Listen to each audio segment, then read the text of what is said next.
আসসালামু আলাইকুম viewers, welcome back to my channel. Viewers আপুরা, আজকে আমি একটি বর্ডার লাইন ড্রয়িং করে দেখিয়ে দিব। তো প্রথমেই আমি দুটি লম্বি করে স্কেল টেনে নিলাম, ছোট একটি বৃত্ত করে দুটি পাপড়ি এঁকে নিলাম। এভাবে ছোট ছোট করে 5টি 6টি 7টি আপনাদের ফুলের আকার অনুযায়ী পাপড়িগুলো এঁকে নেবেন।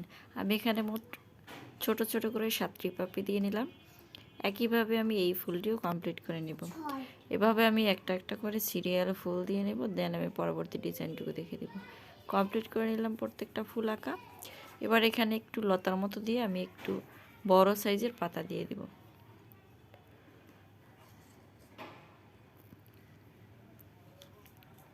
এই পাশটাতেও আমি একইভাবে একটু লতা দিয়ে একটি বড় সাইজের পাতা দিয়ে দিব।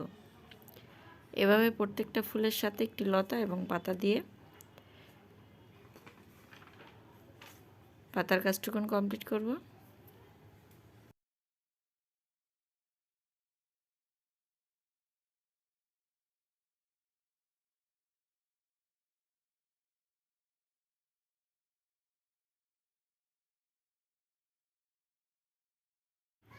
এখান থেকে আমি আরেকটু ত্রিভুজের মতো আকৃতি করে ডিজাইন করে নিব।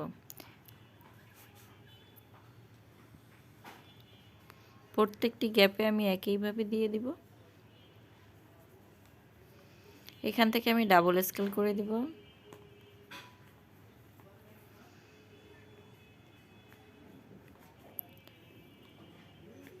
ত্রিভুজের শেপ দুটিকে একটির সাথে আরেকটিকে আমি যোগ করে দিব। তৈরি হয়ে যাবে খুবই সুন্দর একটি ডিজাইন। তো ভিউয়ার্স আপুরা, এই বর্ডার লাইনটি আপনারা ইউজ করতে পারেন শাড়ি, কুর্তি, 3 পিস।